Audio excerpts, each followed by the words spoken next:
You're listening to the DC Real Estate Podcast, the podcast where we focus exclusively on all things local to the DMV area. Local investors, local knowledge, local experts. Our journey starts now.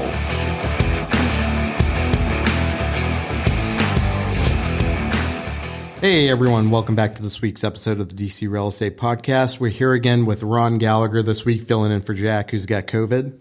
Hello, everyone. And our special guest this week, why don't you introduce yourself? Hey, I'm Kevin Leahy, the director of podcasts at Bigger Pockets and a client of Russell's, friend of these guys, and applaud you on creating this show. I think it was a great idea. Awesome, thanks. So Kevin's also, in addition to working for Bigger Pockets, is a local investor here in DC. He's got was actually under contract now to close later this week on his next property, which is an interesting coincidence because we scheduled this before we were even making offers on that property, I think. Yeah, we're going to close Friday, and that will be a primary residence, kind of a step up, actually paying the full mortgage, not house hacking, but with the idea to turn it into a rental in 3 to 5 years, or just, have multiple options there. So kind of progressing through that, hardcore house hack and then house that could be rented, and just trying to delay gratification on the $1 million house or the $1.2 million house. Yeah, and one of the things I think that's interesting about this property that he's closing on is it's in the Takoma neighborhood, and that's specifically one of the reasons that he is buying it.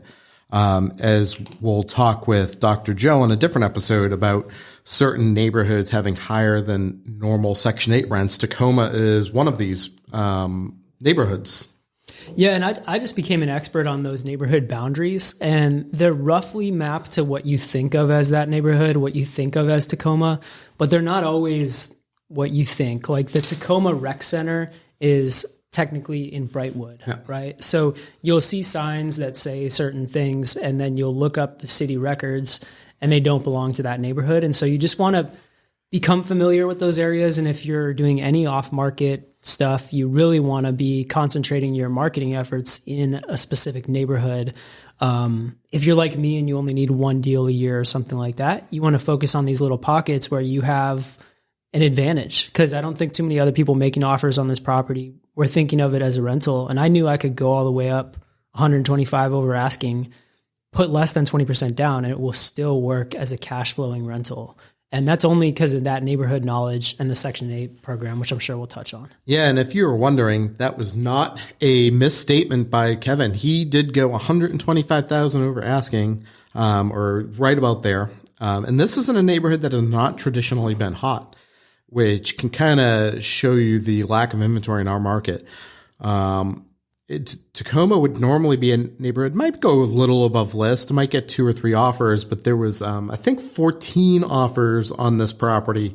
And we had to go substantially high, and we used some other strategies too. I had a good relationship with the listing agent, so I was able to kind of feel them out and understand what some of the other offers might be. So one thing we did, is came over the top with a huge EMD here.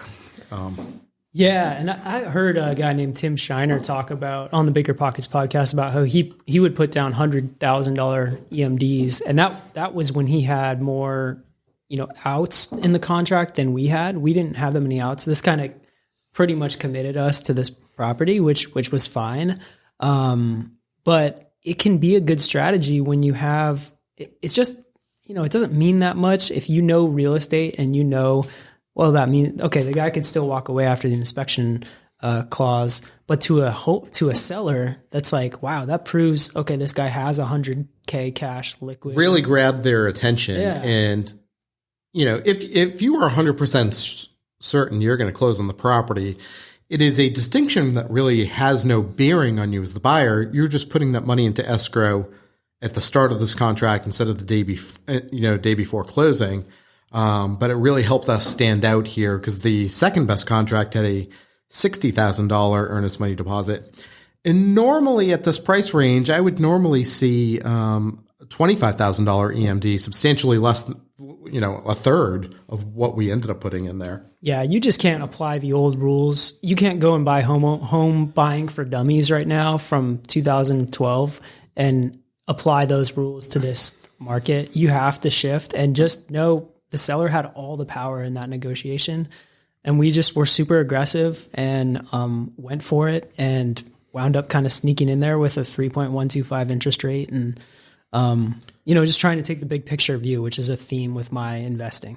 Yeah, and actually, the interest rate you wouldn't get that interest rate today, just 2 weeks later. Interest rates are about half a point higher than they were when you locked it in. So it was I think you did buy it down a little bit, but you did have to. I think the days of 3% are essentially gone. So the plan is to live in this house, no tenants. You're not going to rent out the basement or something. Wife loves the house. I mean, we have a basement that we can use for more storage. We're gaining a level from where we're at right now, and we'll really enjoy the house. Great work from home spaces in there, but it could easily be converted into a 4-bedroom using the basement. And it could probably be converted pretty easily into a 5-bedroom using a room, which is very sunny and well appointed right off the kitchen in the back. Ron, you've talked about how a lot of these row houses have these, back sunrooms, and you can sometimes convert those. And this one's pretty much ready made. It's 70 square feet. And a voucher holder family would love this house. And who knows, maybe it'll appreciate a lot between now and the time we look at that option as well. Yeah, and so you mentioned the voucher holders. And so the interesting thing here is if we turn this into a 5-bedroom, currently as it's situated as a 3-bedroom with a Section 8 tenant, it would get $38.72 in rent. If we can bump up that bedroom count, which is pretty easily achievable in this property, we push that rent from $38.72 up to just under $5,500 a month, which is an insane amount of money, particularly for Takoma. I would say the market rate rent on this house in Takoma is probably $3,300 to $3,500. So we're talking $2,000 more than the market. And this is just a crazy inefficiency in the market that exists in certain neighborhoods, and this is one of them. And Kevin is really taking advantage of that inefficiency.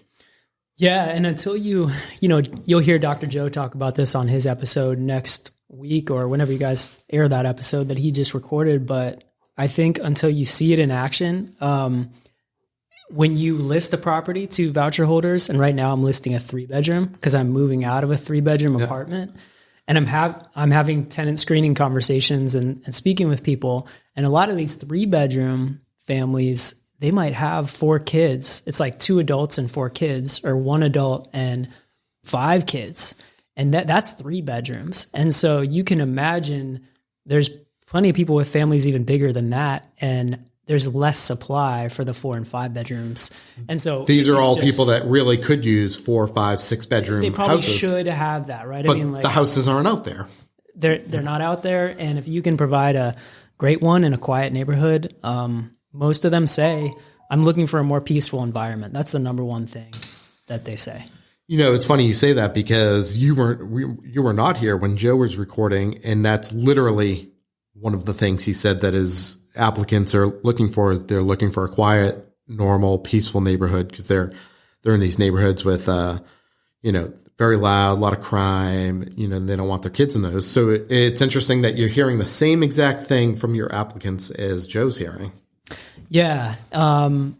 Yeah, for sure. And, it's just, it's nice to look at someone like Joe and take some of his tenant screening methods and try to apply those directly and just ask people open-ended questions like, why are you deciding to move? Right. And a lot of times they'll give themselves away as, they hired some lawyer to fight the TOPA rights when they're landlord. I mean, I had a few people volunteer these things to me, and I'm like, okay, check them off the list. And I use past landlord references as the backbone because with these tenants, you're not going to focus on credit. You're not really going to focus on their income. You want to look at how much they're contributing to the rent compared to the voucher.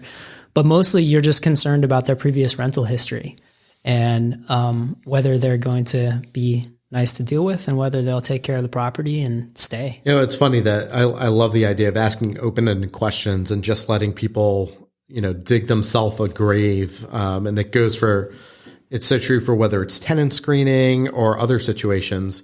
So Ron and I bought our property from a landlord, and it's an interesting story. We like the guy. He's actually a friend of ours now, but we go to meet him, and he doesn't have his agent there, and he is just talking and talking and talking. And at the end of the conversation, Ron, I had asked you, do you know how much this guy wants for his house, or how much do you want to offer for the house? And I think you had said, like, I was like, Kevin, I'll pay over asking. I mean, it was going to cash flow or whatever. So I was willing to pay whatever for it. And I had said to Ron, I think the house was listed at about $550,000. And I said, we're going to get this house for $500,000.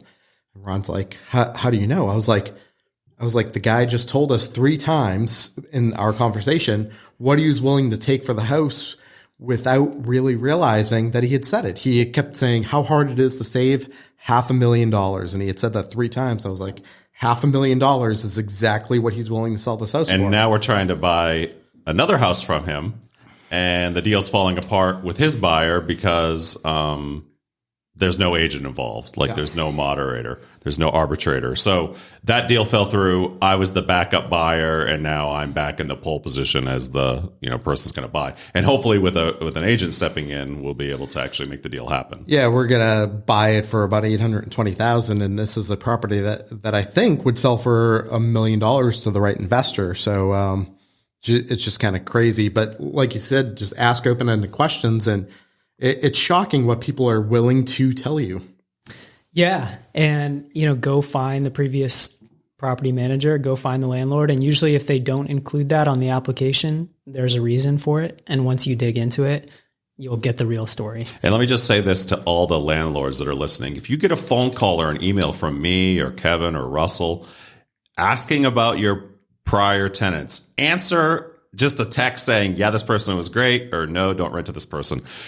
We need this sort of like landlord fraternity sorority thing going on. We need to look out for each other. So it takes 2 seconds to answer that call. When I get those calls, I sit and chat with the person, reassuring them that this tenant was good, or telling them, nope, never rent from this person.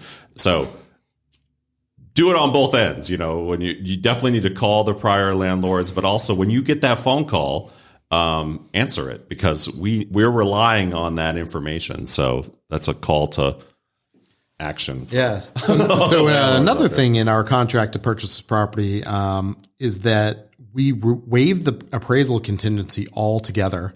And that is stressful for a lot of buyers. And it's actually kind of stressful for me writing up the offer, thinking, what's the probability that this property won't appraise, and how bad is it going to fuck over my client here? And shockingly, I guess not shockingly, because actually I did tell Kevin, I was like, 98% of the time a property will always appraise. And there should really have been no, values in the market to support this, price, but it still did appraise it at the contract price, substantially higher than the list price.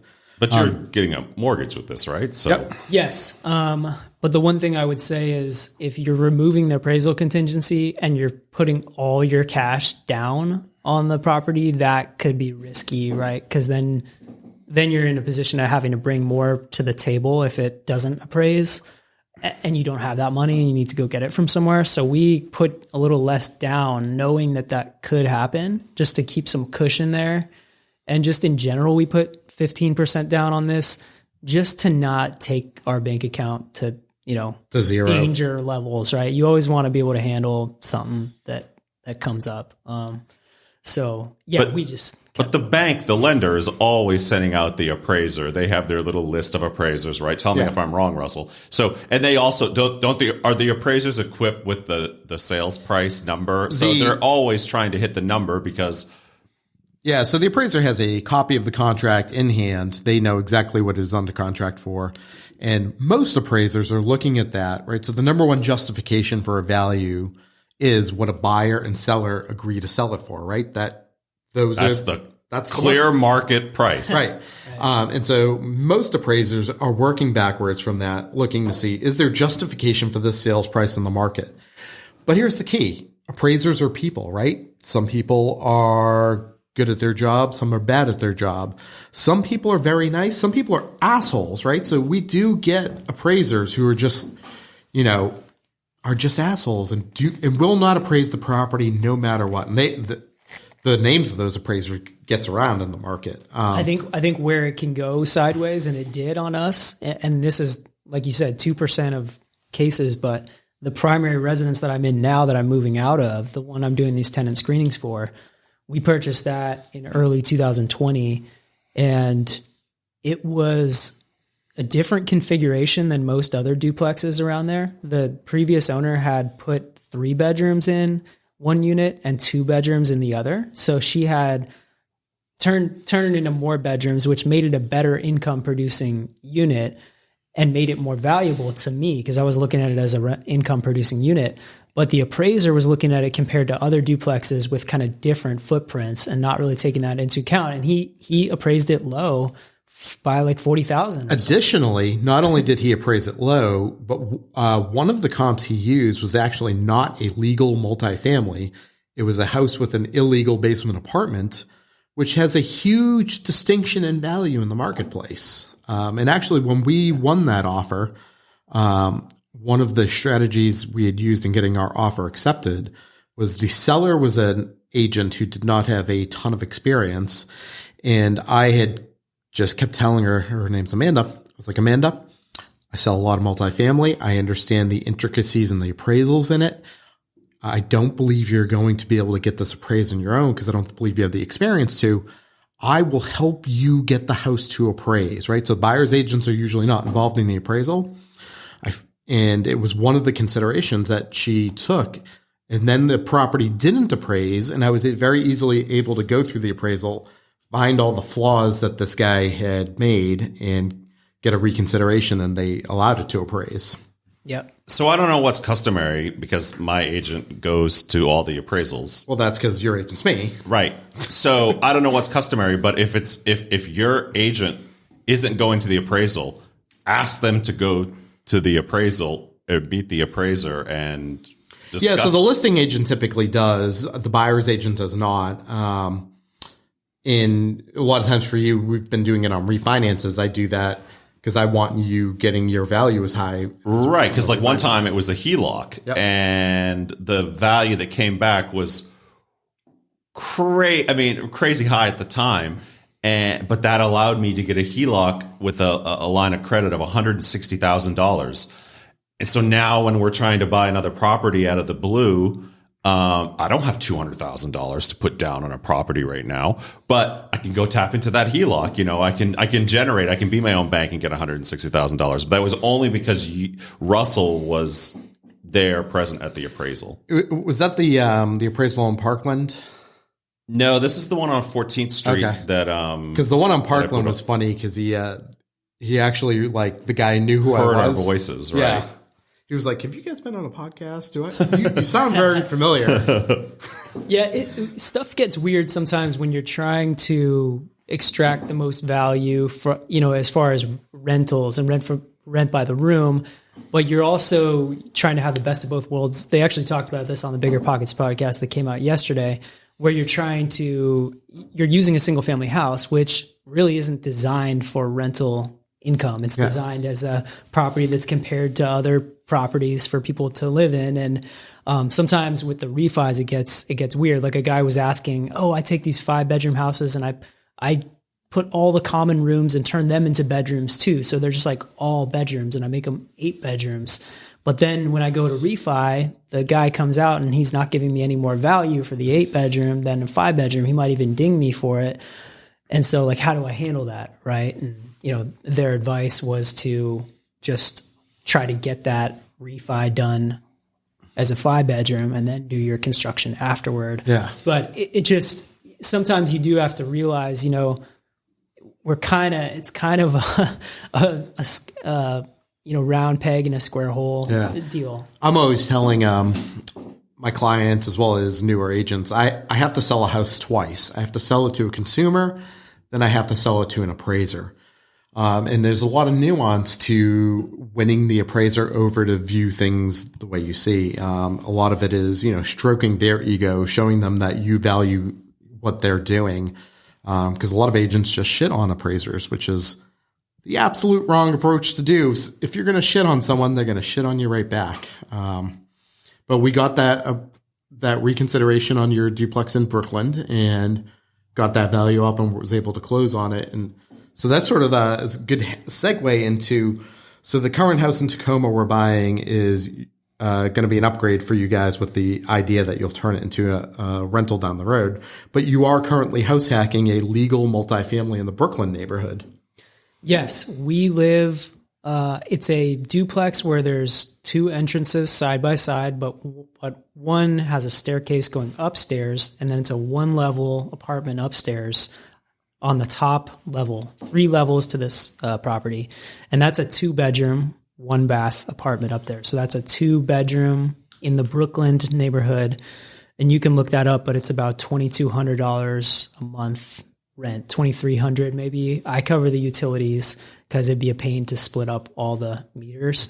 So I just keep that going, and it generally kind of washes out because they have different rents for if the landlord pays utilities or if the tenant pays utilities. So you're getting about $2,300 in rent from your tenant there. And Yes. what's your mortgage payment there? Or actually, because you've refinanced, I'd be curious to know what your original mortgage payment was and what your current one is. It's a good question. I think the original payment was around $2,900. It was like $2,890 or something. Okay, so independent of other costs, you're essentially in there with a $2,900 payment. Your tenant's bringing in $2,300, so you're out of pocket about $600 or so a month on a housing payment in the 4th most expensive city in the country. Yeah, quiet neighborhood. Who says DC's too expensive? Kevin's living for $600 a month. Yeah, I mean, to be fair, you got to put down some money. So, I do believe you do have to get your finance. In general, if you want to go the path that I'm going, you do have to figure out some foundational things regarding your finances and get over some of those mistakes a lot of people make in their 20s, and just try to become valuable at your job, or switch jobs or switch companies, or become kind of an entrepreneur like I am, where I left a career. I built a skill set, and then I wasn't very fulfilled by that work I was doing in that place anymore. But I took that skill set somewhere else where I would be very fulfilled and really enjoy it. And it brought a whole new level of energy to my career. But I'm not a risky enough person to just quit like a lot of people you hear in the podcasts and just go all in on trying to wholesale houses or something like that. That's not the path I would want to go on. And so for me, it was about like mastering the finances a bit and learning that self-discipline and delaying gratification to be able to put down, a 15% down. You don't have to put that much down. I mean, I could have put a lot less down on that and it still would have been a good deal, right? Live for $1,000. Or if I was single, I could get that place and have 2 roommates and live for free, even putting 5% down probably. So what is your payment after the refinance on this? It's probably like down, it's in the 2,500s now. Yeah, so now we're down to $200 a month, $300 a month. PMI goes away because I have 20% equity now. So, now we're down to a few $100 a month. And then now the fun part begins because we get the tenant in there into the 3-bedroom spot. And, the unit's in great shape. There's some little repairs that need to be made, but we took care of it, obviously. And that's 3131, I think, is the rent for the 3-bedroom. So when we add these 2 rents together, we're going to be at basically $4,400. No, it's like $5,400. $5,400. Oh, yeah. You're right. I'm doing the math entirely wrong here. So we're at $5,400. We got, what'd you say, a 20? It's like 25 something. 2,500. So it's gonna cash flow about 1,900-ish. There'll be other expenses, obviously. I go pretty conservative, and I think people need to know there's repair and maintenance monthly. It's important to learn that, you should, whatever it is, depends on the rent, depends on all the numbers, but if you budget 4% of your rent for repairs and 4%, you can go pretty conservative. Let's say per door, you do $200 a month set aside for repairs, $200 a month set aside for CapEx. Yeah. I would go probably even a little more conservative because these turnovers, especially when you do Section 8, can be very expensive. Can be expensive. Repainting is expensive. The vacancy factor, don't underestimate that. There's a lot of paperwork to go through, and it's a little bit more maybe than it's definitely more turnover cost than with a typical tenant. But all that said, I did the conservative numbers, $1,400, $1,500 a month cash flow. Yes, and if you're taking a global real estate portfolio view, whatever your payment is on this new Tacoma house, essentially is deduct $1,500 from that, and we sort of have a global view of what that is. And once you rinse and repeat, right? So we bought a primary residence, which is duplexed, moving out, turning it fully into a rental. That'll be the goal again, and you'll probably buy a third primary residence down the road when you move out and make that. So we're going to keep rinsing and repeating the strategy and keep building bigger cash flow as we leave. And if you look at the global view, which is one of the things I love about Ron's always look at the global view of his whole strategy, of his whole portfolio. Over time, this is going to create a substantial amount of real estate income and probably offset your housing costs at some point 100% down the line. Yeah. I mean, potentially even, living in because if this one's doing $1,500 a month, when you move out of this one and it's $2,000 minus some expenses, say that's another $1,500, that's going to be $3,000 coming in just from 2 properties. And what I love about this is you're saying you're upgrading your living situation. So yes, but maybe you wouldn't have been able to do it, or your conservativeness would have not allowed you to take on the big payment of this Tacoma house. Maybe you wouldn't even have qualified for it without the rental income that you've been getting from the duplex. Exactly. Guilt-free. And there's different stages of life, right? Like if I had, if I was redoing everything, I would do your strategy. And I'm sure you would have done it a lot earlier in your 20s, probably, sure, if you had known. But you have to do what makes sense at your stage. And so my wife and I saw before we had our first kid, we had a couple-year window there where we could do this house hack, and it wound up maybe we stayed there a little longer because of the pandemic than we had planned on it.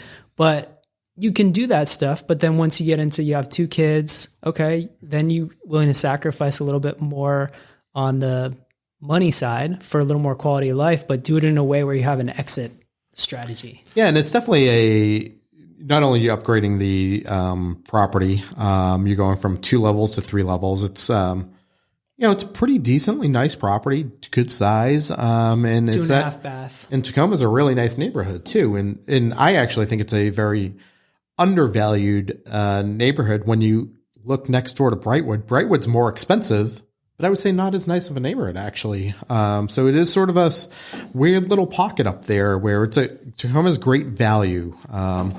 And I think I've said this on the previous podcast, sort of the stretch from 16th Street Heights going east through Brightwood and Tacoma and Riggs Park is where I think we are just primed for a ton of appreciation over the next decade. Yeah, you guys talked about metro stations and metro maybe not mattering as much with ride shares plus the pandemic. And I think that makes a ton of sense about some of those neighborhoods. They're pretty close in, but they were maybe overlooked. And some of them have a little ways to go as far as the maybe the little dirty or just kind of like not quite so many amenities.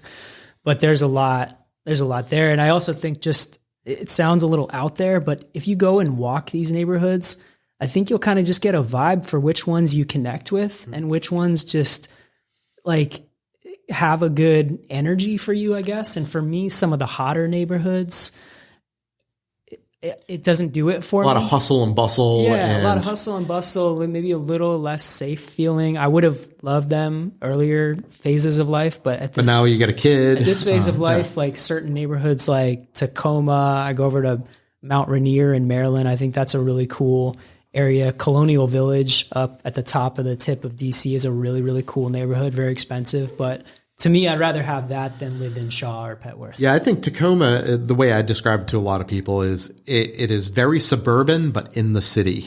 It is a very suburban-like feel.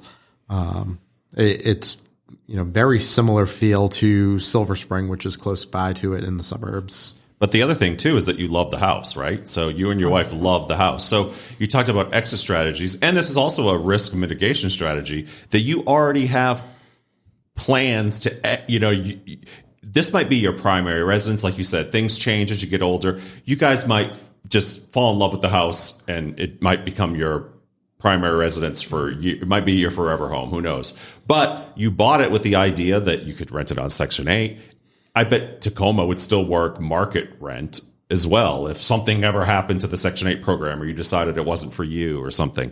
So it's important to have multiple. You're not just buying the property. Okay, this is my forever home, or you're buying in a neighborhood that you can rent out easily. You're buying in a neighborhood that that you could get a Section 8 tenant and make a lot of money on cash flow. So it's good to be able to pivot. A lot of multiple exit strategies is always a plus. The ability to pivot is always a plus. Exactly. Yeah. And I would say, some advice you'll get, it depends on where you are. Sometimes you hear the advice of just jump in, pull the trigger. You got to go for it. I think in a really expensive market like ours, that advice isn't so great. I think the better advice is really learn, if you want to buy a condo and house hack a condo, that's a good move. Like that's a good first move. You're probably not going to hit a home run, but you're going to get in and start to understand a little bit, and maybe you just short-term rental it when you're away for a weekend and just see how you like being a landlord.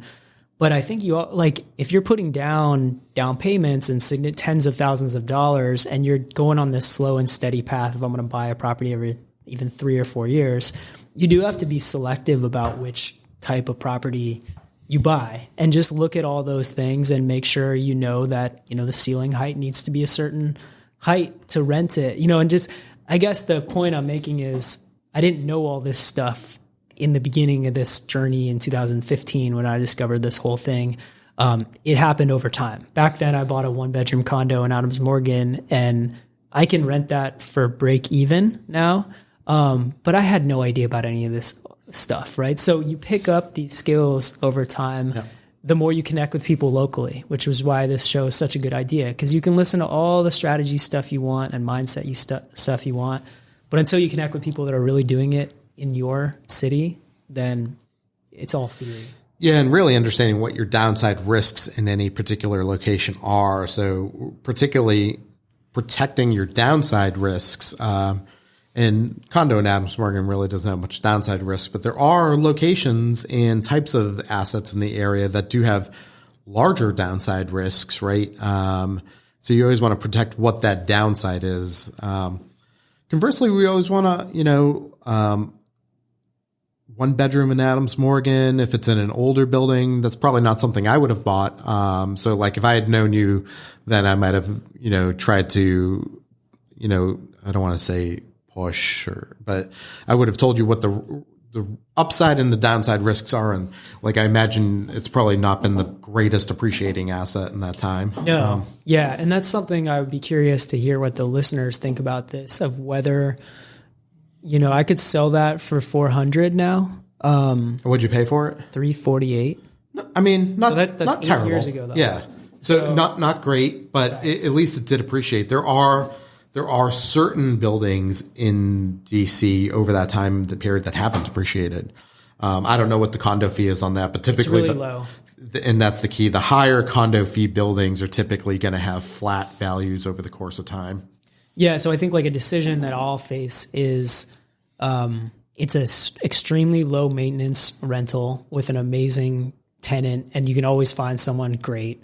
And the rents will grow, right? So that break even will turn into $100 a month, and then $200 the next year. And you're getting appreciation. You get debt pay down. The debt pay down by this point is kind of getting a little higher. And so it's fine. I think I probably have to decide, do you want to take the investing thing a little more serious and really optimize and reallocate that capital? Say I can get $120,000 out of it, and then lever that up and buy a house. So my situation was the same. I bought, I don't know what your condo fee is in your Adams Morgan. $153. Okay, so you've got it really, really low. Nice. So mine was like creeping up to $1,000 a month in Southwest DC. So I made the decision during the pandemic when cash flow was okay, if I got a couple of deadbeat tenants, I can't have this. It was $1,000 loss a month, and I was just basically banking on the appreciation, which was on average $15,000 a year. So I would benefit $3,000 a year or whatever. A lot of that appreciation on that particular property, though, probably really materialized in the last 5 years, because that was in Southwest DC, which had been, people don't even know where it was until the wharf came up. People thought I lived in Southeast. And now it's like one of the coolest, hippest neighborhoods. But for the first 15 years you owned it, wasn't. But the other thing that because like you, I didn't know that was a bad investment, because it wasn't supposed to be an investment. It's supposed to be a place for me to live. 100%. And I don't regret. I had some of my greatest, times in my life in that place. Yeah. Exactly. So yeah, I love living there. And the other thing is that that condo allowed me to do several things. There was a time when I refinanced the condo and was able to pay off the loan on a different house. Talk about the holistic strategy and looking at your whole property portfolio as like a little monopoly board. I was swapping out mortgages and stuff. So just the equity that I had built in that condo and the whole, just getting started with that condo, even though it wasn't the best investment, it allowed me to kind of move to the next step, which is what you did with your duplex. And for, sort of perspective, it not being the best investment by any means, the numbers on that look like you bought that for about $100,000 and sold it for $400,000. I paid $91,000 in 1999 for it, and we sold it for $415,000. Yeah, so still some pretty big numbers we're talking about for even, something not that we consider not a great investment. I don't expect Kevin's condo to do that. Southwest was a really cheap neighborhood, around the year 2000. Right. Yeah. But the other thing too and this is kind of obvious and people talk about it, but some investors are really inflexible about this, and maybe you'll become less flexible as you have like 20 kids. But the fact that because I've lived in all of my rentals. Karen's like, what? I've lived in all of my rentals except for one. So a lot of times real estate investors, they just buy an investment property and they've never lived in it, whatever. But what you're doing is you're living in these properties. You're living in these really nice houses that you may otherwise, if you weren't a real estate investor, didn't have rentals, be able to live in. And you're getting the primary residence owner occupied interest rate. And so in some situations, like what I did, you could, before you move out and move onto your next property, you slap a HELOC on your primary residence. So then you've got more money to play with. So I've talked to some investors that I'm like, they're like Russell's meetup. We'll be chatting afterwards and they'll say, oh, I want to do this and that, and I want to do what you're doing. And I'm like, okay, well, what you should do is you should buy this house, this $800,000 house, move into it. And they're like, oh, I'm not going to move. So these people that are so inflexible that they don't want to move, you're moving like every 2 years now. Or they don't want to buy something that's on the MLS because they think that if it's on the MLS, it's not a good deal, maybe. And they have a fantasy of going out and generating leads and getting off-market deals, which is possible, but very, very difficult to do. It's funny because, say 4 years ago, you probably were able to get discounts from wholesalers. But the stuff I'm seeing from wholesalers this day, I'm like, that's more money that would sell for in the MLS, and someone buys it. And if you're a new investor, you don't know this stuff. You don't know. Well, I mean, here's the deal with like exactly what you're saying is understanding the financing element and just some of the tax benefits. Like, don't take it from me, like someone who's a relative intermediate investor. Some of the guys I know that are crushing it the most out on the West Coast that are flipping $4 million houses, they buy a primary residence, they fix up the primary residence as they live in it, and then after 2 years, they pack up all their stuff and they sell it for $1 million tax-free gain because they lived in it for 2 years. And they're like, it's a pain in the ass, but they're like, the tax efficiency of doing that is so beneficial. And they're just driven. A lot of other people would say, I'm not going to move every couple of years, and I don't blame those people. But it goes to show that these people that are running multi-million-dollar businesses are still taking advantage of owner-occupant tax laws. On that, I think there's also interesting strategy you're doing where this may help you or it may not, depending on how many properties you acquire down the line is, your properties, mortgages are in your name or your wife's name and not jointly. That is a strategy I did not fully understand until I probably bought my fifth property. That you run out of mortgages? That you run out of mortgages. We're going to be limited to 10 conventional mortgages per person. I don't know. Is that your guys' intention in doing that?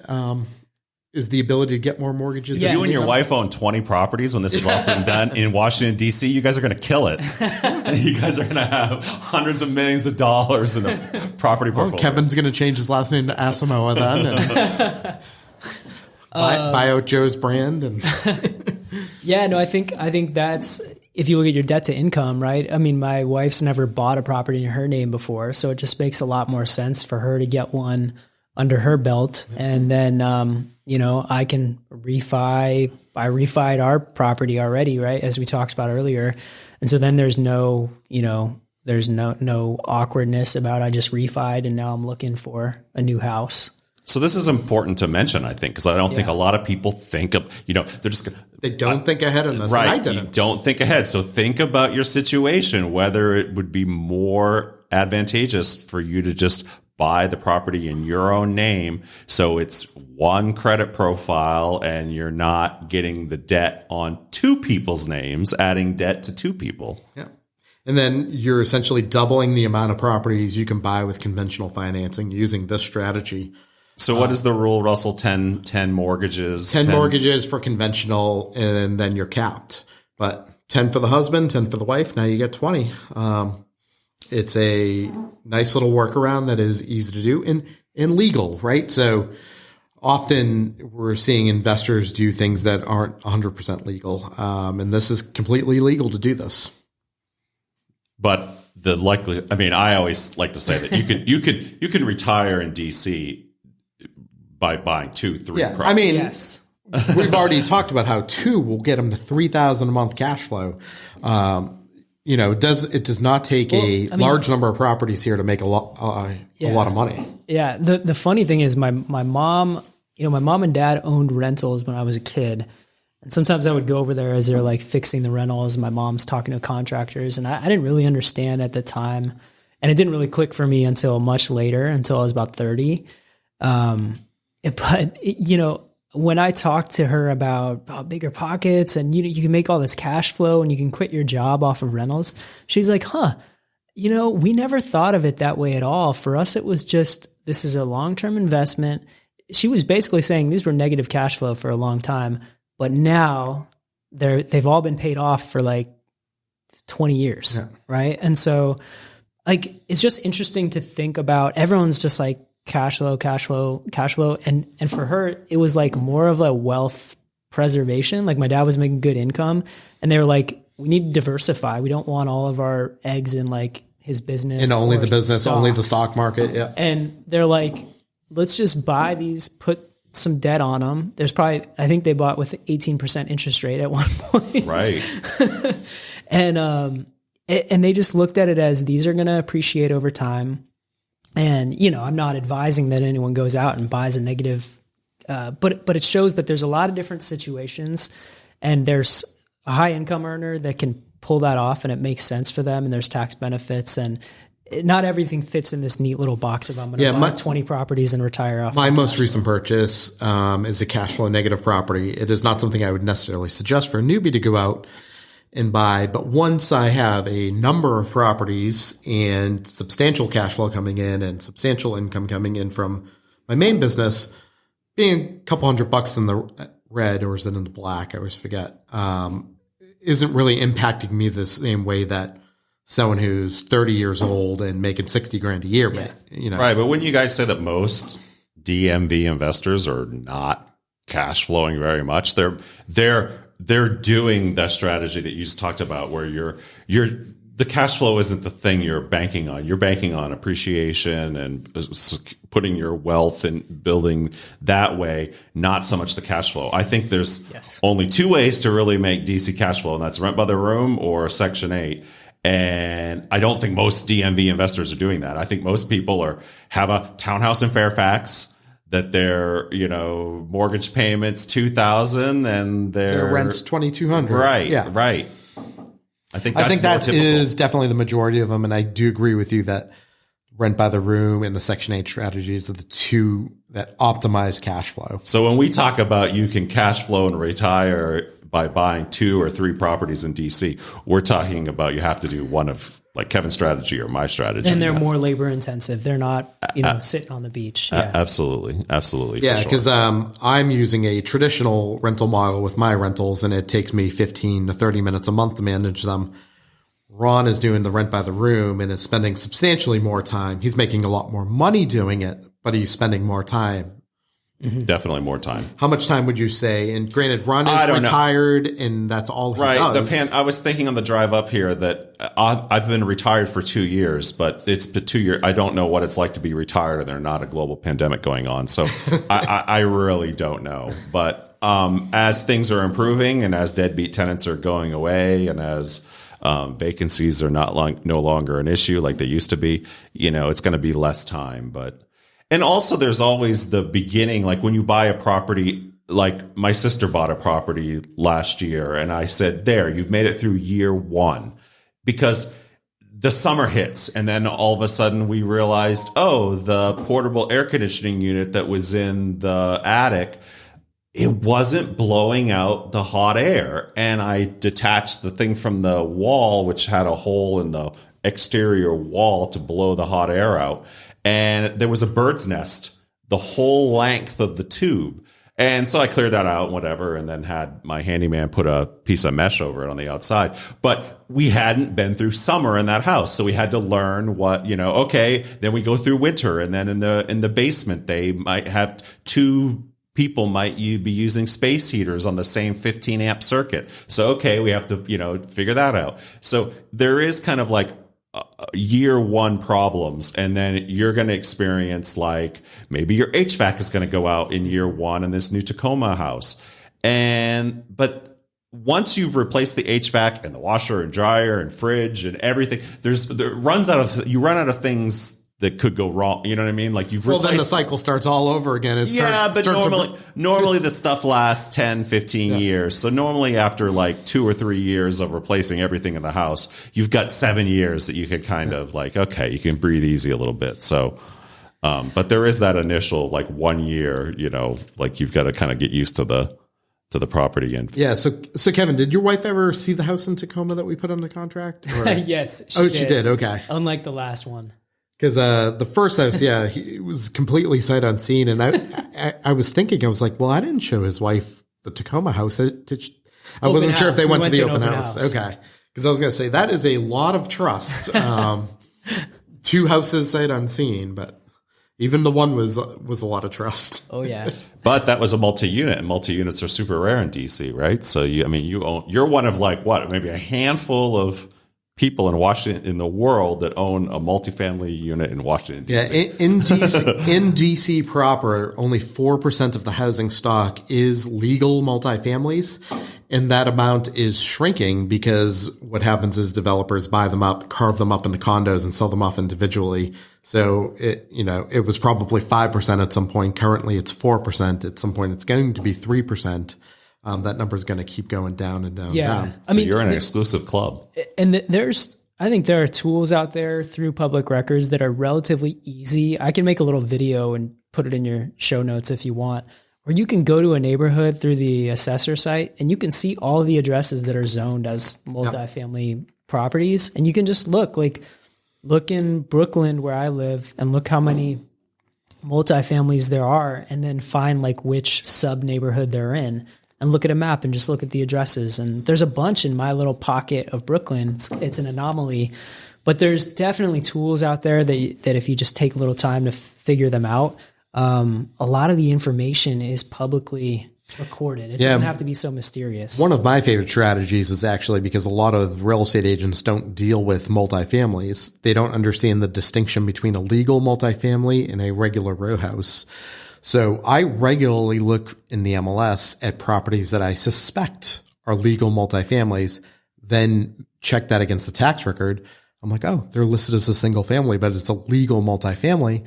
that is $100,000 mistake every time it happens. And actually, that happened on your primary residence run. Your house is listed as a single family home, and the tax records indicate it is a legal two family. Right. I'm some weird anomaly, though. It's like grandfathered in something. I don't know. Yeah. But I am a legal I am also part of the exclusive club. My forever home is a legal 2-unit, but it's like a weird thing. Yeah. It's one of my favorite strategies, though, is I have a client, 2 or 3 clients a year that buy something that meets that, where it's mislisted. And I remember we bought one in Petworth a couple of years ago, and my client had paid $900,000, and I'm like, this would have easily been, should have been priced at $1 million had they just listed it in the multifamily section. But one of the advantages for me, so everyone always, if you've done any research in real estate investing, people talk about multi-units, and there's a lot of advantages that are obvious. But one advantage for me with the rent by the room is that if I own a legal 2-unit property, then that means I can stuff 6 unrelated adults in each unit. Yeah. So let's say I bought a Brookland duplex that had 3 bedrooms each, and those Brookland things have that kind of, normally it's a 1 bedroom with that lot of back porch room thing but there's an opportunity to maybe put up a wall in the common area, the living room area, and then, kind of shrink the dining room, living room area, and then make that a 3-bedroom, but you can cram, if you're talking about a 2, like mine is a 2-unit row house in Columbia Heights. Mm-hmm. So you can cram more people. You could get legally 12 unrelated people in there, that I don't use I use my 2 unit as my primary residence. So I haven't done this in practice, but in theory, we're not getting 6 people in that basement, but no. Yeah. Well, I mean, some of these companies that are trying to place young professional renters, rent by the room people, there's companies like Bungalow or something like that. Yeah, trying to do this, and they're reaching out to me because I have this 3-bed, 1-bath listed, and I haven't really taken their calls or anything like that. I'm not really interested, but that shows that there's got to be some demand out there if there's this venture-backed company. Well, Bungalow is my competition, basically, but Bungalow is really expensive. So if you don't know what Bungalow is it's this basically they do rent by the room. They rent your house, they fix it up, they furnish it, and then they do the rent by the room strategy, and they make their money off the difference between that delta. They're paying you market rent, which is $3,000, and then they're making $6,000 themselves. So again, it's more work for me, but why am I not the one taking advantage, making the money off of the rent by the room? But if you wanted a management less intensive strategy, you could rent to Bungalow, but I don't think you're going to get you're not going to get cash big rent premium. Yeah. Right, you're not going to get that. But Bungalow charges a lot of money. So I might have an $800 bedroom. On Bungalow, you're going to pay $1,100, $1,200.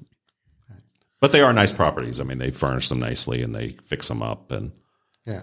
So, Kevin, anything you want the listeners to know about you, or any last any good tips for them before we head out? Oh man, let me think about this for a sec.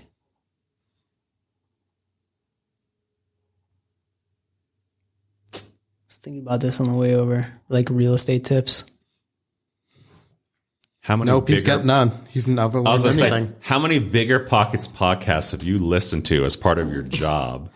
You probably have a zillion tips in your head. I think what I would say is, more information is not necessarily the answer.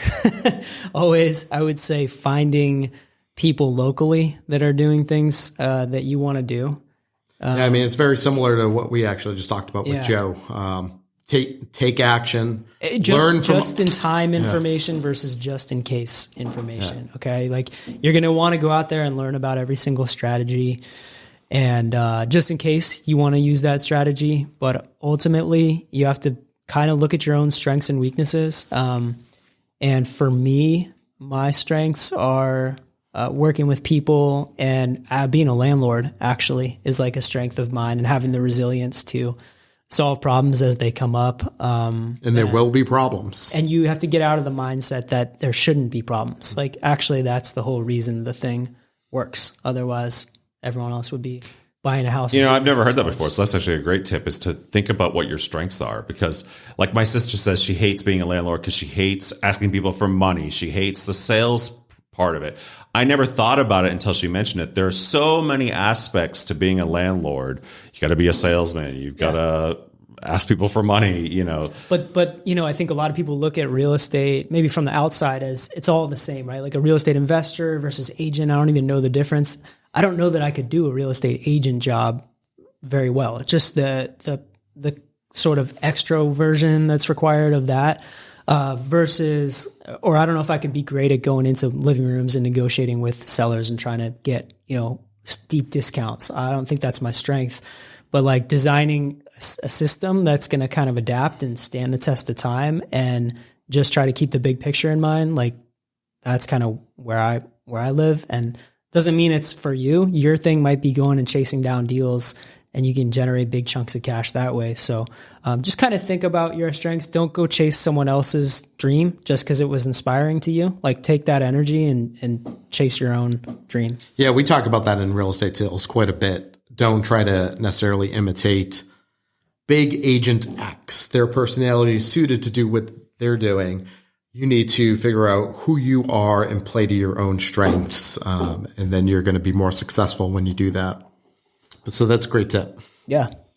Anyways, check back with us next week. Hopefully if we don't have any COVID related issues, we will continue to keep going weekly, but we'll see.